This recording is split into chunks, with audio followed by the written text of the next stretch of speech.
करूं कथा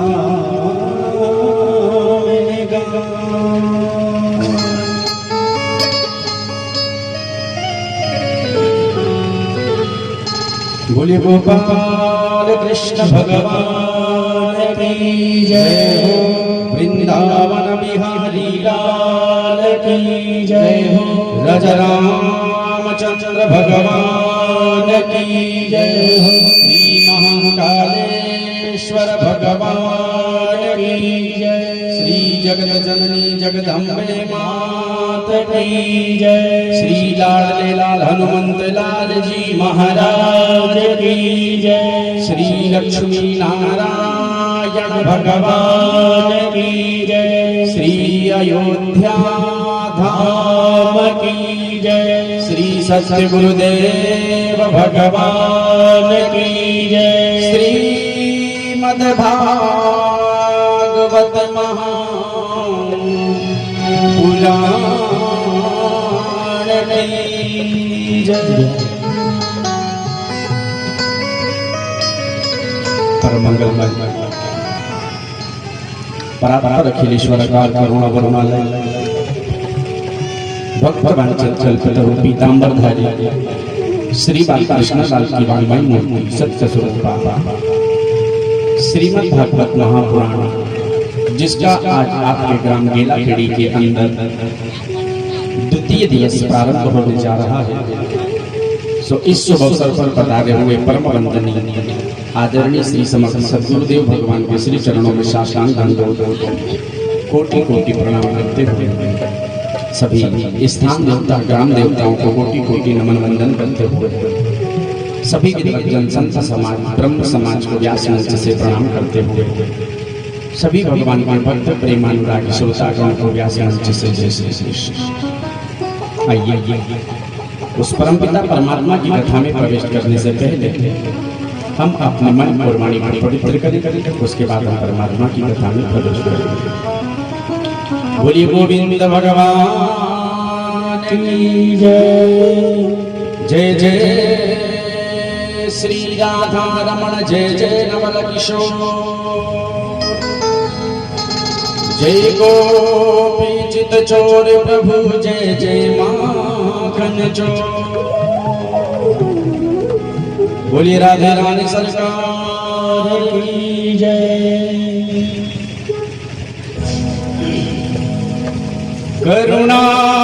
करुणामय कृपा कीजिए।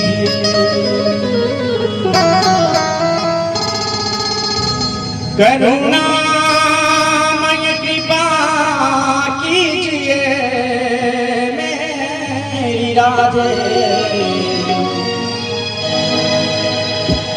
चरणों से लगा लीजिए श्री राधे। करुणामय कृपा कीजिए श्री राधे। करुणामय कृपा कीजिए श्री राधे। करुणामय कृपा कीजिए श्री राधे। करुणामय कृपा कीजिए।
बीच मझधार में आप मेरी राधे, बीच मझधार में आप बीच मझधार में आप मेरी राधे, पार नैया लगा दीजिए श्री राधे, पार नैया लगा दीजिए श्री राधे, करुणामय कृपा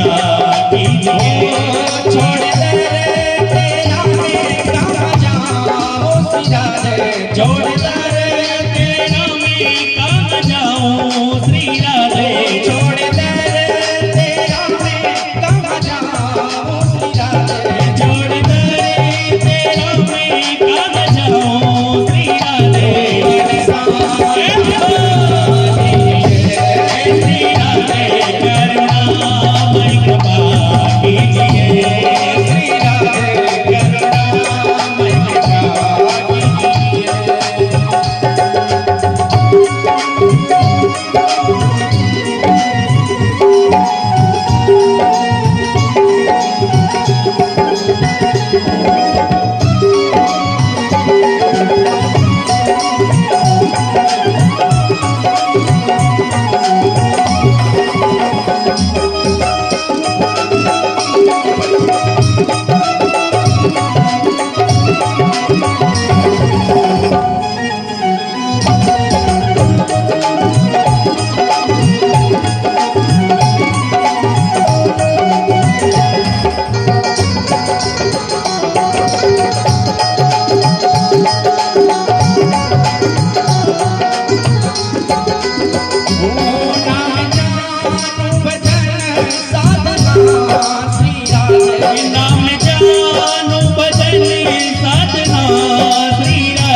बोले राधे रानी सरकार की जय।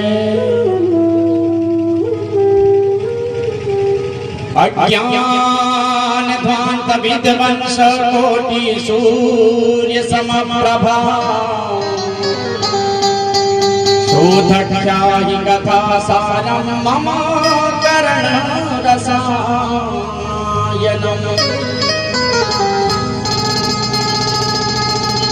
नेमिषारण्य में तीर्थ में 88,000 ऋषि विराजमान। आदरणीय भगवान श्री सूत जी महाराज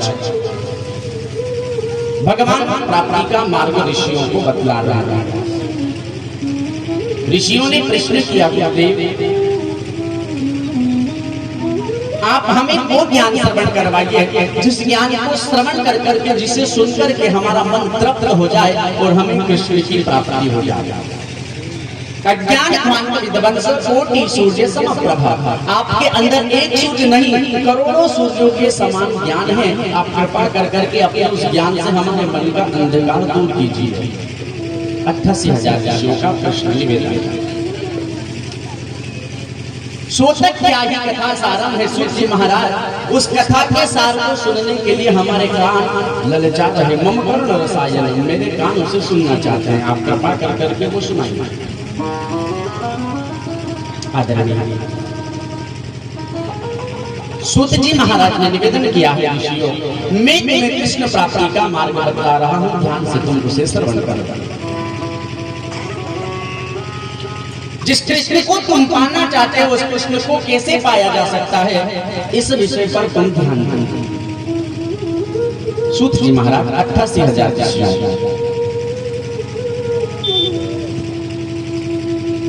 जो कथा आदरणीय भगवान सुखदेव ने राजा परीक्षित को 60 वर्षों की उम्र में श्रवण करवाई, वो कथा मैं तुम्हें सुनाने जा रहा हूं। सूत जी महाराज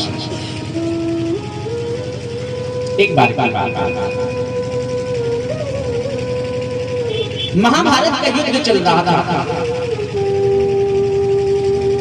अब महाभारत का युद्ध प्रारंभ न हो उससे पहले भगवान ने कह दिया मुझे जो मांगेगा मैं उसकी ओर से युद्ध करूंगा।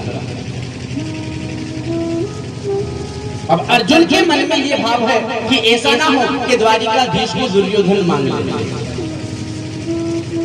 भगवान ने कह दिया एक तरफ मेरी नारायण सेना होगी और एक तरफ मैं रह करके आपकी सहायता करूंगा। तो दुर्योधन भगवान के कक्ष में सवेरे सवेरे जल्दी पहुंच गया क्योंकि पहले मुझे मांगना है। ऐसा ना हो अर्जुन को पहले अवसर मिल जाए और अर्जुन मांग ले, इसलिए पहले मुझे मांगना है। तो दुर्योधन पहले पहुंच गया। कक्ष में जाकर के देखा तो भगवान द्वारिकाधीश शयन कर रहे थे। तो दुर्योधन भगवान के सिर के बाजू में बगल में खड़ा हो गया। थोड़ी ही देर बाद अर्जुन आए। अर्जुन ने आकर के देखा तो भगवान द्वारिकाधीश शयन कर रहे हैं, सोए हुए हैं। भगवान के चरणों को स्पर्श किया। भगवान ने आंख खोली। अब आंख खोलते ही भगवान ने देखा तो सामने अर्जुन दिखाई दिया। अर्जुन से कहा अर्जुन कैसे आना हुआ, क्या मांगना चाहते हो? दुर्योधन से इसके बगल में खड़ा था। भगवान ये कैसी बात है द्वारिकाधीश, पहले मैं आया हूँ तो मांगने का पहले अवसर मुझे मिलना चाहिए। अर्जुन बाद में आया। द्वारिकाधीश ने कहा दुर्योधन आप यदि पहले आए तो कोई बात नहीं, आप पहले मांग लीजिए क्या चाहिए। आपने कहा था कि मैं जो मुझे मांगेगा उसकी तरफ से मैं युद्ध करूंगा, युद्ध में उसका सहभागी बनूंगा। तो आपसे हम कुछ मांगने के लिए आए, क्या चाहते हैं? दुर्योधन ने विचार किया इस छलिया को लेकर के क्या करूंगा। कहीं गोपी माखन लेकर के मिल गई तो वही माखन में रह जाएगा और राधे राधे यहाँ युद्ध ही पूरा हो जाएगा। तो इसे लेकर के क्या करूं? तो दुर्योधन ने निवेदन किया महाराज आप यदि देना चाहते हो तो अपनी नारायणी सेना मुझे दे दे। भगवान ने कहा ठीक, मेरी नारायणी सेना तुम्हारे साथ। अर्जुन से कहा अर्जुन अब तुम्हें क्या चाहिए? जो मेरे पास में था वो तो दुर्योधन ने मांग लिया, अब तुम्हें मैं क्या दे सकता हूँ? बोले भगवान मेरे लिए अभी भी एक चीज बची है। मांगो, क्या मांगना चाहते हो? भगवान द्वारिकाधीश में चरण पकड़ करके निवेदन किया भगवान मैं तुमसे तुम्हें ही मांगता हूँ। आप मेरे साथ रहोगे तो मैं सहज ये युद्ध जीत जाऊंगा। भगवान ने अर्जुन को फिर समझाया, अर्जुन मुझे लेकर के क्या करोगे, मैं युद्ध नहीं कर सकता और मैंने प्रतिज्ञा कर रखी है कि मैं युद्ध में शस्त्र नहीं उठाऊंगा। अब जब मैं शस्त्र ही नहीं चलाऊंगा तो फिर तुम्हारी तरफ से युद्ध कैसे करूंगा? बोले भगवान मुझे आपसे युद्ध नहीं करवाना है। फिर मुझे लेना क्यों चाहते हो? बोले भगवान मैं मेरे जीवन की बागडोर आपके हाथों में सौंप करके ये युद्ध करना चाहता हूँ, इसलिए आपको मांग रहा हूँ। और मेरी बागडोर यदि आपके हाथ में रहेगी तो मेरा कोई भी बाल बांका नहीं कर पाएगा, इसलिए मैं आपसे आप ही को चाहता हूँ। भगवान ने कहा ठीक है, क्या करना होगा मुझे? बोले भगवान आपको कुछ नहीं करना, केवल इतना सा काम करना है कि मेरे रथ का सारथी बन करके मेरा रथ आपको चलाना है। अब विचार करो, जिसकी गाड़ी उस परमात्मा के हाथ में सौंप दी, भला वो कहीं पे एक्सीडेंट होने देगा? जगत पिता परमात्मा जिसका रथ सारथी बनकर के साथ रहा है, भला उसे कहीं भी वो हारने देगा? हुआ ये ऋषियों, एक तरफ नारायण सेना है और एक तरफ भगवान है। सारथी बनकर के महाभारत के युद्ध में लेकर के भगवान पहुंचे। अब महाभारत के उस युद्ध में अर्जुन ने जब अपनी आंखों के सामने भगवान ने कह दिया अपना गांडीव धनुष उठाओ और ज्यादा वक्त ना लगाते हुए सभी का संहार कर दो, फटाफट युद्ध को संपूर्ण। अपने हाथ में गांडीव धनुष उठाया और मारने के लिए अर्जुन तैयार हुआ तो आंखों के सामने देखा मामा, काका, फूफा, चाचा, भाई, भतीजा, अपना ही परिवार खड़ा है। अर्जुन के हाथों से गांडीव धनुष नीचे गिर गया। भगवान ने कहा अर्जुन ये क्या कर रहे हो, अभी तो युद्ध प्रारंभ नहीं हुआ और तुम पहले ही पराजय स्वीकार कर रहे?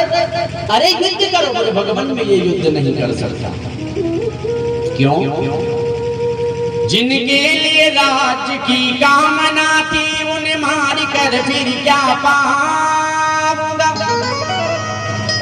निज वंश का अंश मिटा करके मैं घोर नरक में जाऊंगा,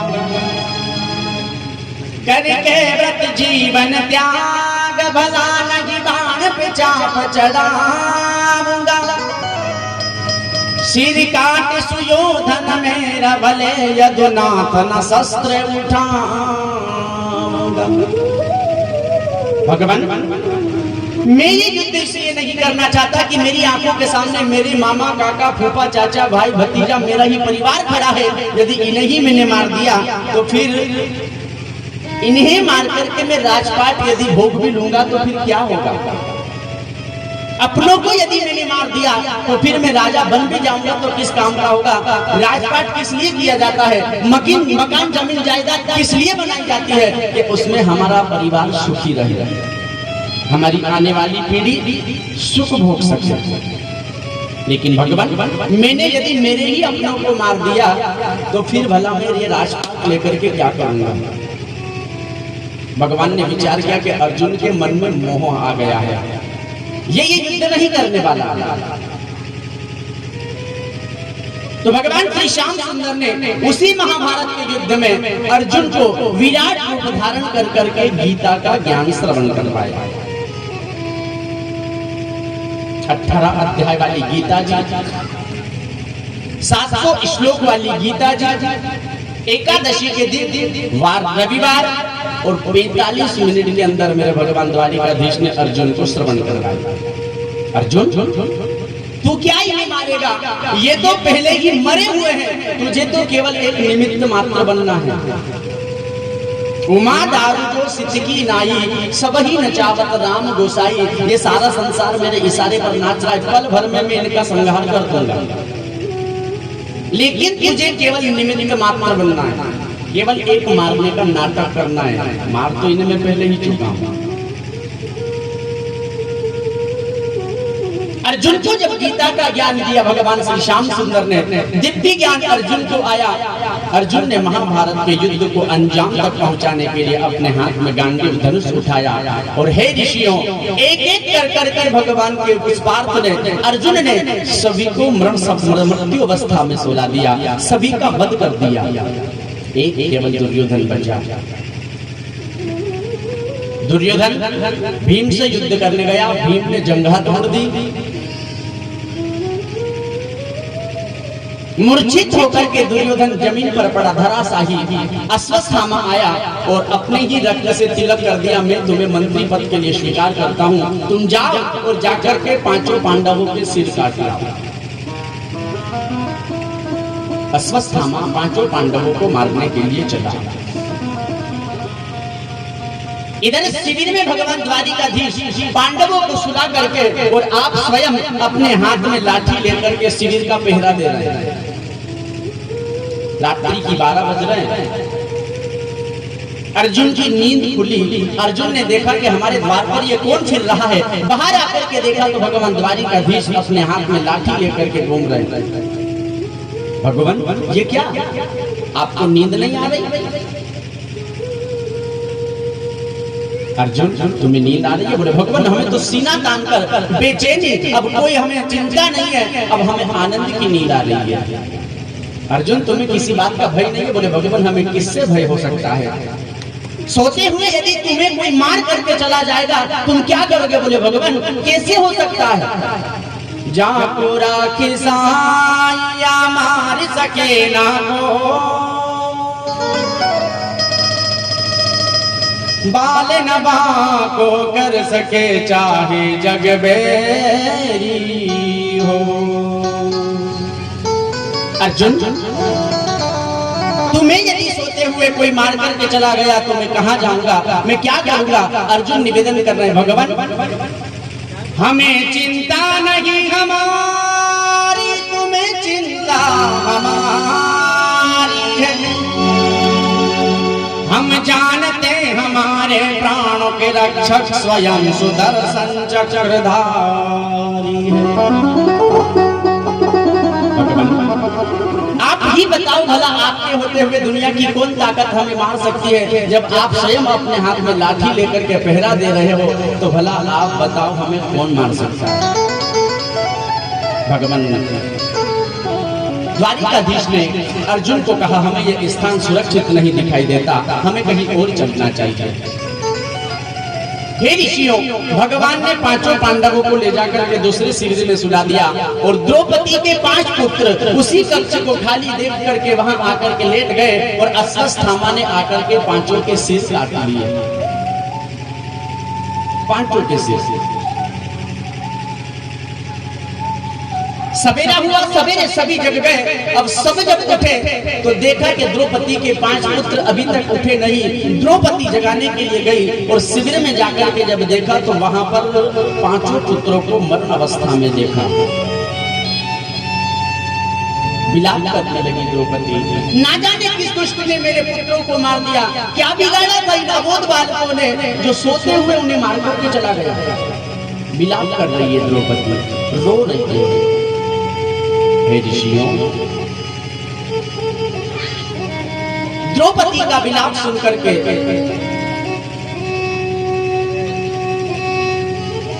सभी दौड़ करके आए। अर्जुन ने आकर के देखा तो देखा कि 5 पुत्रों को मार दिया। प्रतिज्ञा कर ली जिस किसी दुष्ट ने तुम्हारे पुत्रों को मारा है मैं तुम्हारी आंखों के सामने लाकर के उसे मृत्यु दंड दूंगा।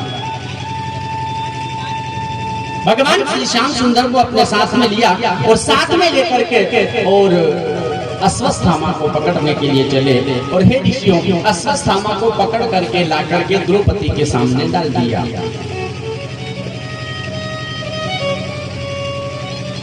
द्रौपदी ने जब अपनी आंखों के सामने गुरुपुत्र को देखा, मुच्चतांग, इसे छोड़ दो, इसे छोड़ दो, ब्राह्मण बालक है, गुरुपुत्र है, इसे छोड़ दो। अर्जुन ने कहा मैंने जो प्रतिज्ञा की है उसका क्या होगा? मैंने मृत्यु दंड का निर्णय लेकर के इसकी प्रतिज्ञा की है, इसे मुझे मारना होगा, अन्यथा मेरी प्रतिज्ञा अधूरी रह जाएगी। युधिष्ठिर से पूछा, युधिष्ठिर ने कह दिया जैसा जैसा धर्म शास्त्र कहता है वैसा वैसा करो। नकुल सहदेव से पूछा, भीमसेन से पूछा, द्रौपदी से पूछा, कुंती से पूछा, भगवान श्री श्याम सुंदर से पूछा, तो भगवान श्री श्याम सुंदर ने कह दिया आता ताई चाहे कोई भी हो उसे कभी छोड़ना नहीं चाहिए, और ब्राह्मण कितना ही बड़ा पापी क्यों ना हो उसे कभी मारना नहीं चाहिए। देखा, एक तो ये ब्राह्मण है, भगवान कह रहे हैं कि ब्राह्मण कोई भी हो उसे मारना नहीं चाहिए, और हत्यारा आता ताई चाहे कोई भी हो उसे जीवन में कभी छोड़ना नहीं चाहिए। अब एक ही व्यक्ति के साथ में दो घटना कैसे घट गई? भगवान कह रहे हैं ये हत्यारा है इसे मार दो, और दूसरे शब्द में कह रहे हैं ये ब्राह्मण है इसे छोड़ दो। अर्जुन भगवान के इशारे को समझ गया, अपनी तलवार भगवान ने निकाल, अर्जुन ने निकाली और तलवार निकाल करके अश्वत्थामा के दाढ़ी मूंछ के बाल काट करके जो मणि लगी थी वो मणि छीन करके अपमानित कर करके भरी सभा से निकाल दिया। भगवान श्री श्याम सुंदर ने बतलाया है ब्राह्मण यदि कोई अपराध कर दे, कोई पाप कर दे तो उसे जीवन में कभी मृत्युदंड नहीं देना। ब्राह्मण ने यदि पाप किया है और उसे यदि हमें दंड देना है तो उसे भरी सभा में पंचायत के सामने लेकर के जाओ। 5 गांव की पंचायत इकट्ठी कर करके उस ब्राह्मण के दाढ़ी मूंछ के बाल कटवा करके उसका वहां अपमान कर दो। यही ब्राह्मण को मारने के बराबर माना जाता है। ब्राह्मण का अपमान कर देना यानी कि ब्राह्मण को मार देना। अब अश्वत्थामा का जब अपमान हुआ ना तो अश्वत्थामा ने मन में विचार किया मेरा अपमान कर दिया, मैं अर्जुन के वंश में कोई पानी देने वाला नहीं छोड़ूंगा। अपनी कुटिया में बैठकर के ब्रह्मास्त्र चलाया। ब्रह्मास्त्र को उत्तरा ने अपनी ओर आते हुए जब देखा, भगवान की शरण में गई, भगवान से प्रार्थना की है भगवान इस तेज को आप ही शांत कर सकते हो, आप मेरी रक्षा करो। कृष्ण कृष्ण महाभागो भक्तानाम भयं करो। हे भगवान ये भयंकर तेज मेरी ओर चल कर के आ रहा है, मुझे जला करके राख कर देगा, आप कृपा कर करके इससे मेरी रक्षा कीजिए। भगवान श्री श्याम सुंदर ने उत्तरा से कहा देवी तुम अपने मन में तनिक थोड़ी देर के लिए मात्र भाव लेकर के आओ। जैसे ही उत्तरा अपने हृदय में मात्र भाव लेकर के आई, भगवान श्री श्याम सुंदर अंगुष्ठ मात्र ममलम अंगूठे के बराबर रूप धारण कर करके गर्भ में प्रवेश कर गए। और हे परीक्षित, हे ऋषियों, गर्भ में प्रवेश कर करके भगवान ने उस परीक्षित को बचाने के लिए अपनी गधा ऐसे घुमाई कि उस ब्रह्म तेज को शांत कर करके उस गर्भ में पलने वाले परीक्षित को बचाया। माता कुंती ये दृश्य देख रही थी। माता कुंती ने जब ये देखा भगवान की शरण पकड़ ली। भगवान मैं तो आपको आज तक साधारण सा बालक समझ रही थी, मैं तो आज जान पाई हूँ कि आप भगवान हो, आप नारायण हो। आप हमें अपने इस श्री चरणों का वास दीजिए। माता कुंती भगवान के श्री चरणों में भगवान में माने जब ये बात कही ना तो भगवान द्वारिकाधीश ने कहा बुआ मैं कोई भगवान नहीं हूँ। नहीं भगवान, मैं आपको जान गई हूँ, मैं आपको पहचान गई हूँ। आप भगवान हो, नारायण हो, और आप हमें छोड़कर के यहाँ से जा रहे हो। अब आप ही बताओ यदि आप छोड़कर के चले जाओगे तो हम कहाँ रहेंगे?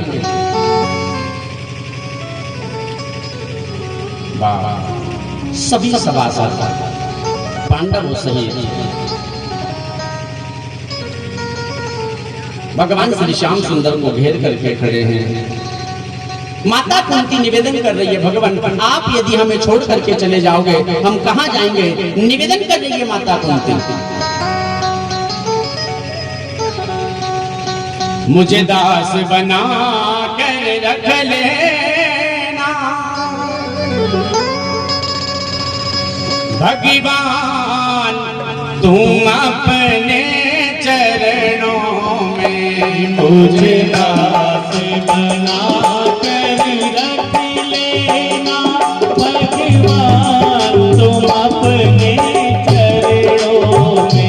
मुझे दास बना कर रख लेना भगवान तुम अपने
मोरे आ जाए श्री राधे।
गोविंद भगवान की जय। भगवान श्री श्याम सुंदर ने बुआ का जब ये भाव देखा तो बुआ से कहा, बुआ यदि तुम मुझे भगवान कहती हो और मैं यदि भगवान हूँ तो भगवान से मांगा जाता है, मांगो क्या मांगना चाहती हो। जुझार भैया यदि 7 तारीख को भगवान यहाँ प्रकट हो जाए और कहे कि जुझार सिंह मांगो क्या मांगना चाहते हो, तो आप क्या मांगोगे?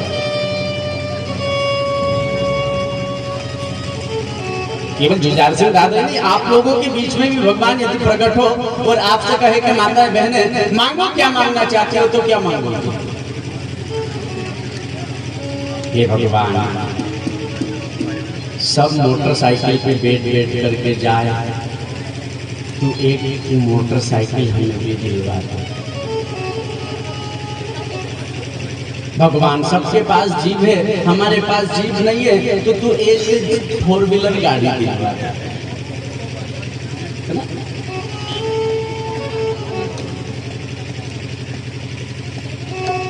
इंसान जीवन में सब यही होता है। 5 पैसे की अगरबत्ती भगवान के मंदिर में चढ़ाने जाता है और 50,000 की वस्तु मांग करके आता है। एक 10 रुपये के नारियल से भगवान का मोल लगाया जाता है। 10 रुपये का नारियल भगवान के मंदिर में चढ़ा करके भगवान से 1 लाख की वस्तु मांगी जाती है। और हम आरती में क्या कहते हैं? भगवान तन मन धन सब हे तेरा, स्वामी सब कुछ है तेरा, तेरा तुझको अर्पण क्या लागे मेरा।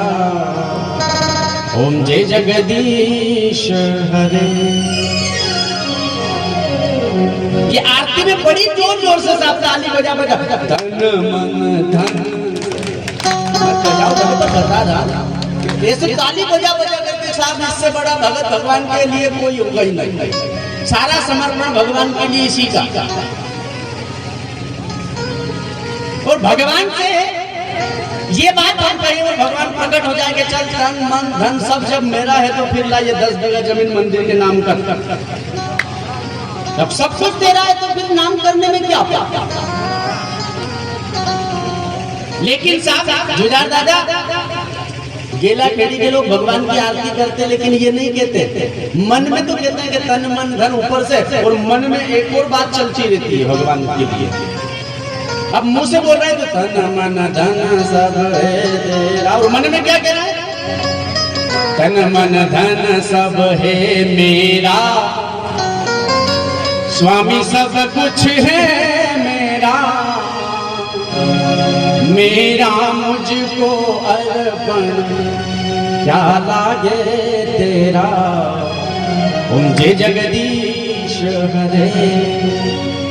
भगवान तन भी मेरा है, मन भी मेरा है, धन भी मेरा है, जीवन भी मेरा है, नजर मत डाल देना। 50 क्विंटल गेहूं हुए तो तेरे बाप के नहीं हुए, पानत करने गया जब जाकर के हुए। भगवान से भी ये कह दे आज का।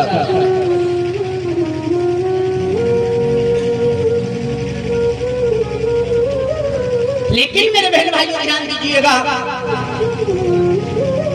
हमारा शास्त्र कहता है भगवान ने तुझे जो दिया वो तू भले ही भगवान को मत दे, लेकिन उसने जो दिया उससे दशांश तू भगवान को दे दे। 100 रुपये दिए ना तो भगवान को तू 10 रुपये दे दे। 1000 रुपये दिए ना भगवान ने तो तू 100 रुपये दे दे। और देने से मतलब यही नहीं कि भगवान के मंदिर में ही जाकर के चढ़ाओ। भगवान तो ये कहता है कि मुझे तू कहीं पर भी देख करके दान कर सकता है। कोई भिक्षुक भिक्षा मांगने के लिए आया है तो उस भिक्षुक में भी तू मुझे देख करके उसकी इच्छा पूर्ति कर करके दान कर सकता है। कोई भूखा भूख के लिए तड़प रहा है, दर दर की ठोकर खा रहा है, तो उसे तू भोजन खिला करके भी वहां दान पुण्य कर सकता है। कोई गरीब ठंड में ठिठुर रहा है, उसके तन पे पहनने के लिए उसे स्वेटर नहीं है, शॉल नहीं है, तो तू उसे ऊनी कपड़े दे करके वहां पर भी तू दान कर सकता है। ऐसा जरूरी थोड़ी है कि मंदिर में ही दान करना है कि कथा में ही दान करना है। दान के अनेक रूप है, हमें कहीं पर भी जाकर के दान कर देना चाहिए। अनेक रूप है दान। लेकिन कहना चाहूंगा मेरे बहन भाइयों, दान सत्पात्र को करे, कुपात्र को कभी जीवन में दान नहीं करना चाहिए। सत्पात्र जो आपने 10 रुपया दिया, 50 रुपया दिया या 100 रुपया दिया, उस रुपये का सदुपयोग करे, अच्छी जगह उस पैसे को लगाए, तो आपका दिया हुआ धन आपके जीवन में आपको काम आएगा। और आपने यदि गलत पात्र को दान दे दिया, कुपात्र को यदि दान दे दिया, अब आपने दे दिया 50 रुपया और वो 50 रुपये भिखारी मांग करके पहुंच गया ठेके पर और वहां जाकर के राधे राधे।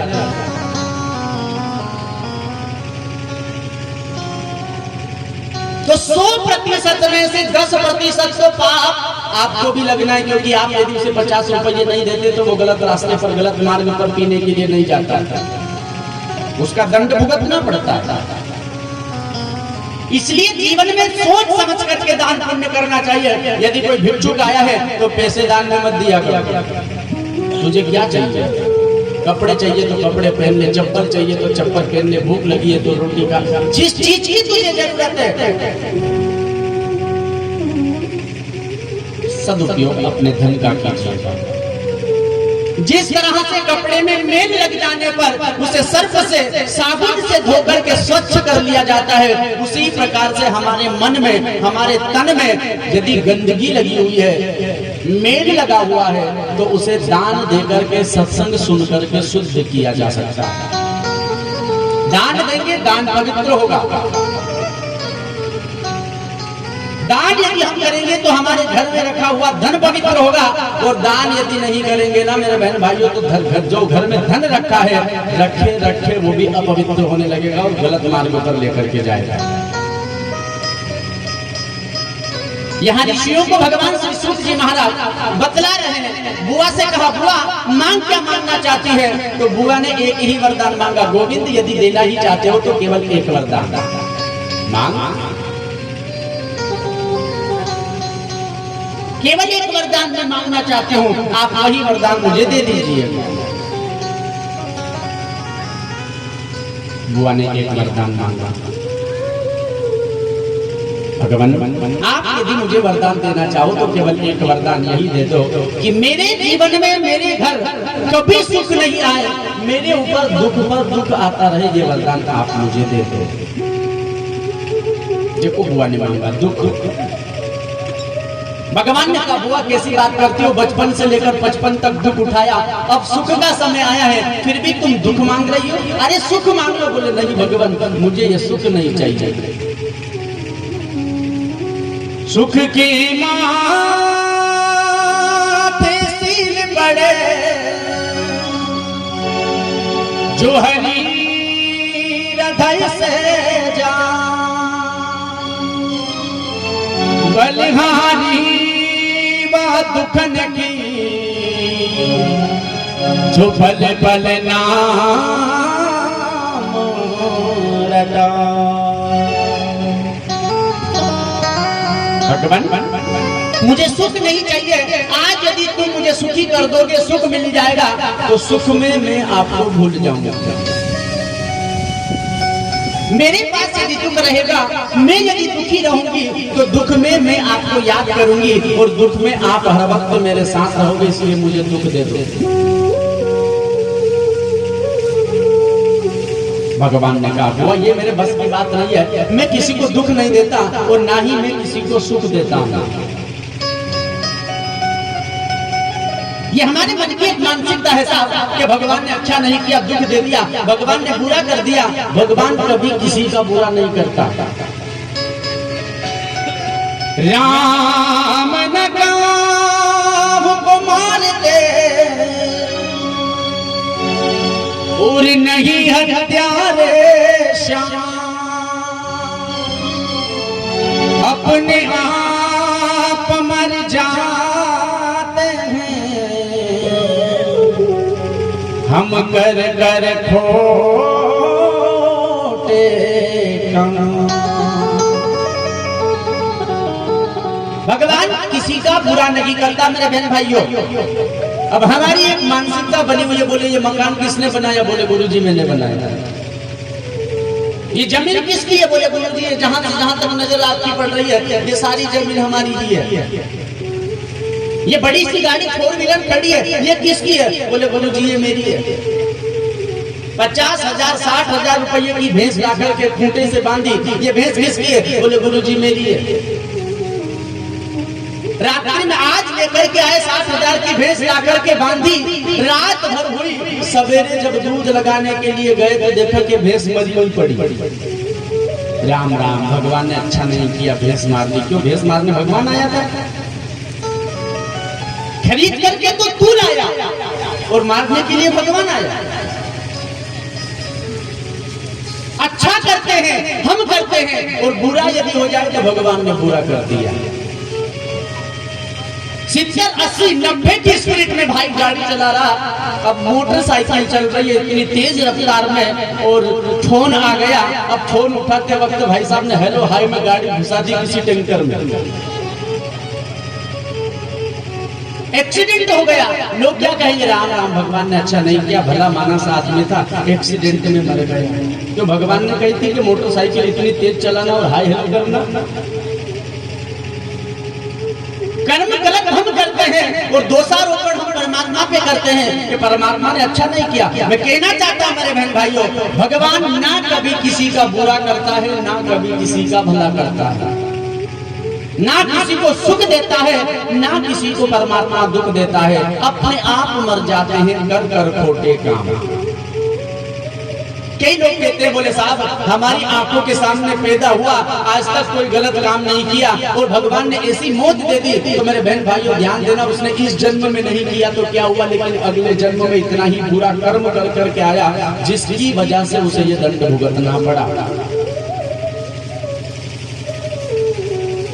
भगवान जब जन्म देते हैं तो पहले अगले जन्म में जो पाप पुण्य किए हैं उन दोनों का लेखा जोखा होता है। भगवान कहते हैं तू पहले पाप भुगतना चाहता है कि पुण्य भुगतना चाहता है। जो पहले पाप भुगतना चाहता है उसे बचपन में ही भगवान मार देता है, और जो पहले पुण्य भुगतना चाहता है वो जब तक पुण्य चलते हैं तब तक चैन की जिंदगी जीता है, और जब पुण्य उसके नष्ट हो जाते हैं, जब पाप चालू होते हैं पूर्व जन्म के, तो वो राधे राधे अपने आप नष्ट हो जाता है। भगवान नहीं मानता, लेकिन हम भगवान के ऊपर दोषारोपण करते हैं।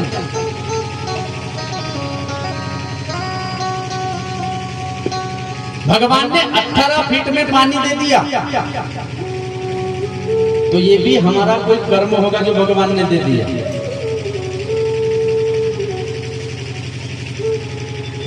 कहना चाहता हूं मेरे बहन भाइयों, जैसा हम करेंगे वैसा हम आगे चल करके भरेंगे। फर्क इतना है कि हमारे लेखे जोखों को देख करके पहले पाप भुगतना है कि पुण्य भुगतना है, ये हमारे ऊपर परमात्मा निर्भर कर करके भेजता है। यदि हम पहले पुण्य भोगेंगे तो चैन की जिंदगी जिएंगे, जब पाप कर्म का जीवन हमारा चालू होगा तो राधे राधे जीवन में दुख उठाना होगा। माता कुंती ने दुख मांगा, भगवान ने कहा बुआ मैं दुख नहीं दे सकता। विचार किया माता कुंती के मन में मेरे प्रति मोह है, थोड़े दिन और माता कुंती के पास ठहर जाऊं, तो भगवान थोड़े दिन और हस्तिनापुर ठहर गए। जा रहे थे ना द्वारिकापुरी, याद आ गया मेरा वो भक्त भीष्म पितामह बाणों की सैया पर पड़ा है, आज मैं उसे छोड़ करके जा रहा था। भीष्म पितामह के पास पांडवों को लेकर के पहुंचे।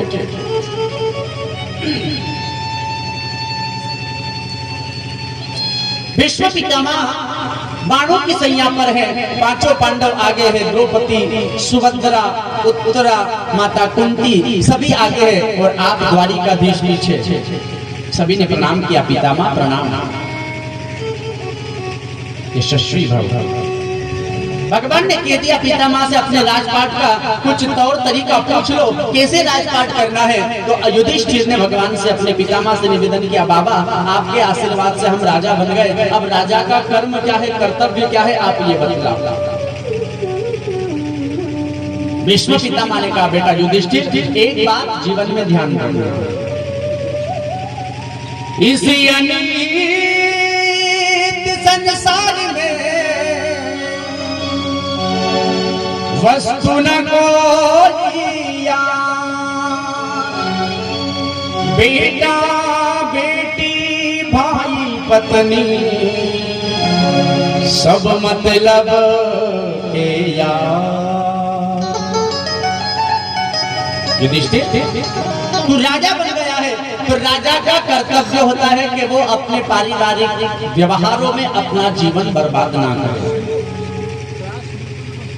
राजा के लिए उसकी प्रजा उसकी संतान होती है, तो तू राजा है तो तुझे अपनी संतान का, अपनी प्रजा का लालन पालन अपनी संतान की भांति करना होगा, किसी के प्रेम पास में नहीं बंधना होगा। और यदि किसी के प्रति तेरी आसक्ति हो जाए, किसी के प्रति यदि तेरा प्रेम हो, तो ऐसे व्यक्ति से प्रेम करना जिससे तेरी जीवन की नैया भव से पार हो जाए। ऐसे व्यक्ति से करना। कथा कीर्तन करन की जाकी निस दिन रीत, निश्चय ऐसे भक्त से सदा कीजियो प्रीत। तुझे यदि किसी से प्रेम करना हो ना युधिष्ठिर, तो जो भगवान का भक्त हो, भगवान का भजन करता हो, भगवान की पूजन करता हो, भगवान की कथा करता हो, भगवान पर विश्वास करता हो, ऐसे भगवान के सच्चे भक्त से तू प्रेम कर लेना, उसके साथ में तेरी भी नैया भव से पार हो जाएगी। ये ज्ञान की बातें युधिष्ठिर को भीष्म पितामह बतला रहे थे। इतने में बगल में खड़ी द्रौपदी हंस पड़ी। अब द्रौपदी की जब हंसी सुनी ना, भीष्म पितामह ने पूछ लिया, बेटी क्यों हंसी, तेरी हंसी का कारण क्या है? बोले नहीं पितामह, ऐसी कोई बात नहीं है, हंसी आ गई। बोले नहीं बेटे, बड़े घराने की बहुएं, बड़े घराने की बेटियां बिना कारण के नहीं हंसती, कोई तो कारण होगा जिसके कारण तू हंसी है। हंसी, खांसी, फांसी, तीनों मौत की निशानी मेरे बहन भाई। सबसे प्रथम हंसी, ज्यादा हंसना भी गलत हो सकता है। आप चौराहे पर बैठो और चौराहे पर बैठ करके आप अपनी बतिया करते रहो और अपनी बातों पर हंसते रहो, अचानक आपका कोई दुश्मन वहां से निकले और आप हंस पड़ो, मुझे देख करके हंसता है, रात को ही लट चल जाएगी। ज्यादा हंसना भी दुखदाई है, खांसी और खांसी, ज्यादा खांसना भी दुखदाई है। ज्यादा खांसी यदि चल रही है तो डॉक्टर को टाइम से पहले दिखाओ, अन्यथा टीबी की बीमारी हो जाएगी। बीड़ी पीकर खांस रहा है और मौत के आगे नाच रहा है। एक बीड़ी नहीं, दो बीड़ी नहीं, 10 बीड़ी नहीं, 10 बिंडल रोज पियो, लेकिन कब तक पियो? जब तक आपको खांसी नहीं चल रही है। बीड़ी पी करके यदि पीते पीते खांसी चल जाए तो फिर बीड़ी पर राधे राधे विराम लगा, अन्यथा टीबी की बीमारी हो जाएगी और बहुत जल्दी राधे राधे हो जाएगी। खांसी, खांसी, ज्यादा खांसना भी बेकार है। और फांसी, फांसी तो आप सभी लोग जानते हुए हो, जो एक बार फांसी पर पहुंच गया, राधे राधे बचने की कोई संभावना नहीं। अब द्रौपदी जब हंसी ना तो पितामह ने पूछ लिया, बेटी तू क्यों हंसी? तो आज द्रौपदी ने पितामह को बतलाया, पितामह आज मुझे हंसी इस बात के लिए आ गई कि आज तुम मेरे 5 पतियों को ज्ञान का पाठ बतला रहे हो, धर्म का पाठ पढ़ा रहे हो। अरे उस दिन कहाँ गया था तुम्हारा ये ज्ञान?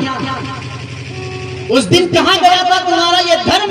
जब दुशासन भरी सभा में मुझे नग्न कर रहा था, उस वक्त तुम्हारा धर्म कुछ नहीं बोला? उस वक्त तुम्हें तुम्हारा ज्ञान याद नहीं आया? आज मेरे पतियों को ज्ञान का पाठ पढ़ा रहे। पितामह ने कहा, बेटी तू सच कहती है, लेकिन जैसा खाएंगे अन्न वैसा होगा हमारा मन। मैंने दुर्योधन नामक दुष्ट के घर का पानी पिया ना, उसके घर का अन्न खाया ना, उसकी वजह से मेरी बुद्धि पर पर्दा पड़ा था। मैं सब देखता रहा लेकिन बोल नहीं सका। लेकिन बेटे तो उस दिन को तो याद कर रही है, लेकिन मैं तुझे बतलाना चाहता हूँ वो एक दिन और उसे तू याद कर, अन्यथा यदि उस दिन कृष्ण तेरे पास नहीं होता तो आज तेरे 5 पति यहाँ जीवित खड़े नहीं होते। भगवान द्वारिकाधीश पीछे ही पीछे खड़े थे। पितामह ने कहा, कन्हैया देख ले ये तेरी सखी मेरे ऊपर कलंक लगा रही है। श्याम सुंदर आगे आया, कन्हैया तेरी ये सखी आज मेरे ऊपर कलंक लगा रही है, तू देख तो सही, याद कर द्रौपदी वो दिन। द्रौपदी को युद्ध से पूर्व की बात भीष्म पितामह उस मरण अवस्था में श्रवण करवा रहे, सुना रहे। एक दिन की बात है, द्रौपदी दुर्योधन मेरे कक्ष में आया और आकर के मुझे खरी खोटी सुनाने लगा। पितामह आप युद्ध मेरी ओर से कर रहे हो या युद्ध पांडवों की ओर से कर रहे हो? आप युद्ध में आपको कोई जीत नहीं सकता, लेकिन आप पांडवों से युद्ध करने जाते हो तो उन्हें बिना मारे खाली हाथ लौट करके आ जाते हो। आप ये बताओ, आप मेरी ओर से युद्ध कर रहे हो कि पांडवों की ओर से? मैंने देखा है बाण जरूर मेरी ओर से छोड़े जा रहे हैं, लेकिन बचाने के लिए तुम पांडवों के बगल में खड़े रहते हो। द्रौपदी जब दुर्योधन ने मुझे खरी खोटी बात सुनाई ना, तो मैंने उससे कहा, दुर्योधन तू सवेरे ब्रह्म मुहूर्त में जब मैं संध्या वंदन पूजन पाठ कर करके उठूं, उस वक्त तू तेरी पत्नी को मेरे पास भेज देना, मैं उसे अखंड सौभाग्यवती का वर दे दूंगा, फिर तुझे दुनिया की कोई ताकत नहीं मार पाएगी। और सवेरे मैं पांडवों को मार मारा। ठीक है पितामह। दुर्योधन अपने घर अपने कक्ष में चला गया। मेरे श्याम सुंदर को ये बात की भनक लग गई कि आज दुर्योधन को भीष्म पितामह ने ये बात कही है और सवेरे उसकी पत्नी को वरदान मिलना है अखंड सौभाग्यवती का। मेरे होते हुए यदि पांडव मार दिए गए तो फिर दुनिया क्या कहेगी, ये मैं होने नहीं दूंगा। भगवान श्री श्याम सुंदर पहुंचे द्रौपदी के कक्ष में। द्रौपदी स्नान कर करके अपना श्रृंगार कर रही थी, कांच के सामने बैठ करके अपना श्रृंगार कर करके हाथ में सिंदूर की डब्बी लेकर के और अपनी मांग भर रही थी। भगवान श्री श्याम सुंदर पहुंचे। अरे सखी, ए द्रौपदी, जितना सिंदूर तुझे तेरी मांग में सजाना है आज ही सजा लेना, जितना सिंदूर तुझे तेरी मांग में भरना है आज ही भर लेना, कल तेरी मांग से ये सिंदूर हमेशा के लिए पहुंच दिया जाएगा। जब द्रौपदी ने ये बात सुनी ना तो हाथों से सिंदूर की डिब्बी गिर गई। माधव, मेरे पतियों को मारने वाला कौन है? आपके होते हुए मेरे पति को कौन मार सकता है? बोले पितामह ने प्रतिज्ञा की है सवेरे तेरे पतियों को मारने की। भगवान की शरण में गिर पड़ी। महाराज अब मैं क्या करूं? बोले अपना श्रृंगार वृंगार बंद कर मेरे साथ चल।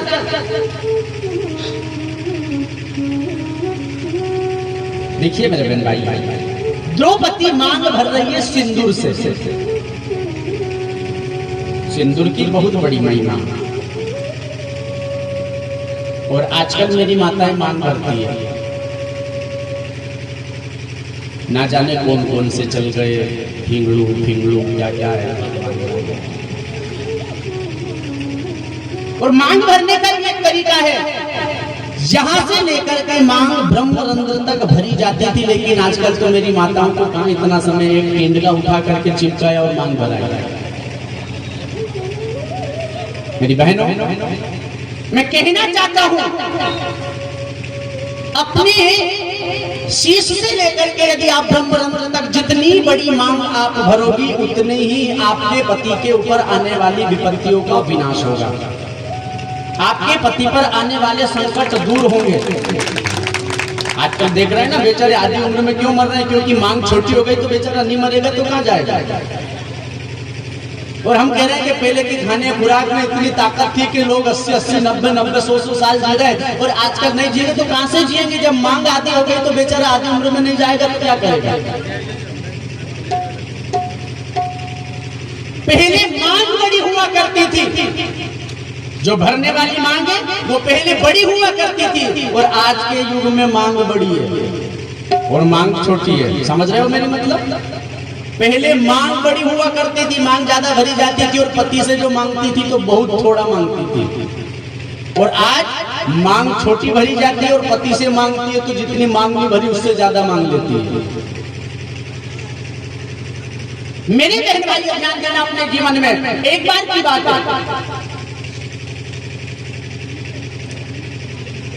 एक बार माता जानकी अपनी मांग सजा रही थी, अपनी मांग में सिंदूर भर रही थी।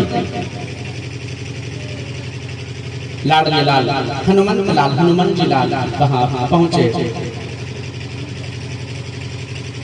मां को देखा, मां अपनी मांग में सिंदूर सजा रही है। हनुमान जी ने पूछा, मैया इससे क्या होता है, आप ये क्या कर रही हो? बोले बेटा तू नहीं जानता, मेरी मांग में जो सिंदूर में भर रही हूँ ना ये सुख शांति का प्रतीक है और इसे जितना मैं सजाऊंगी उतने ही मेरे पति के ऊपर आने वाली विपत्तियों का विनाश होगा और मेरे पति उससे खुश होंगे। जब ये बात हनुमान जी महाराज की माता जानकी ने कही, माँ सिंदूर लगाने से प्रभु प्रसन्न होंगे? बोले बिल्कुल हनुमान। हनुमान जी ने विचार किया क्या किया जाए। जब माता ने थोड़ा सा सिंदूर मांग में लगाती है तो प्रसन्न हो जाते हैं प्रभु, तो क्यों ना मैं प्रभु की प्रसन्नता के लिए पूरे तन पर सिंदूर लगा लूं। तो हनुमान जी गए और सारे शरीर पर सिंदूर मल दिया। उसी दिन से हनुमान जी को सिंदूर का चोला चढ़ना प्रारंभ हो गया।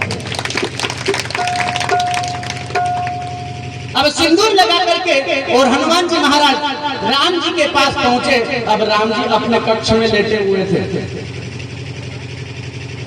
अब अपने कक्ष में राम जी लेटे हुए थे, हनुमान जी महाराज पहुंचे और पहुंच करके भगवान को प्रणाम किया। अब जैसे ही राम जी ने हनुमान जी महाराज का शरीर देखा सिंदूर में लथपथ, तो राम जी को हंसी आई।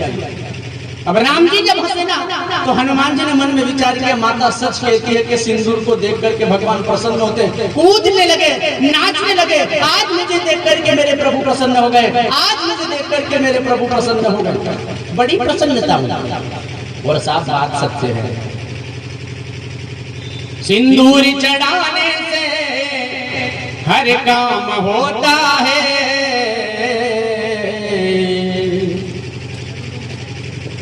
हनुमान को खुश करना आसान होता है।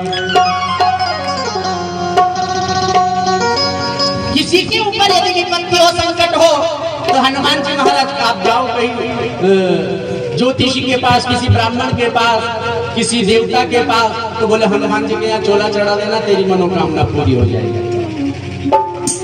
राम जी ने वरदान दिया है, हनुमान आज से मैं तुझे वरदान देता हूँ, कोई भी प्राणी यदि तेरे तर पर सिंदूर का चोला चढ़ाएगा तो उसकी मनोकामना मैं पूर्ण करूंगा। ये राम जी को राम जी ने वरदान दिया।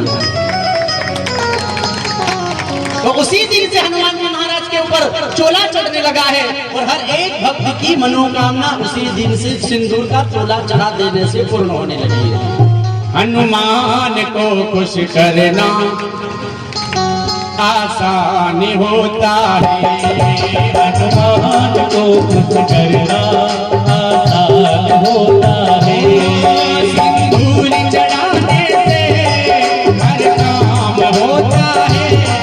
सिंदूर चढ़ाने से हर काम होता है।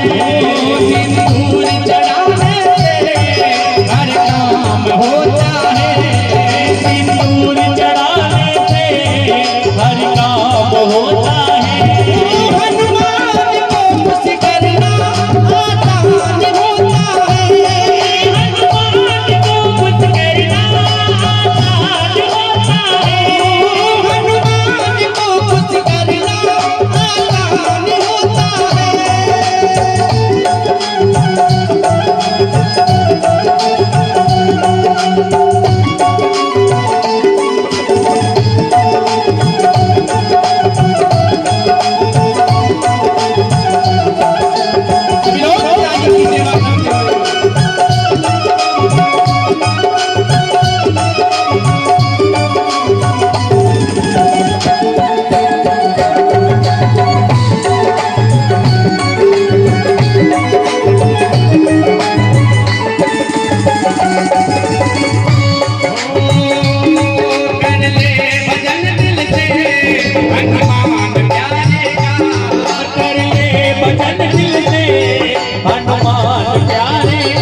शोर है इनका।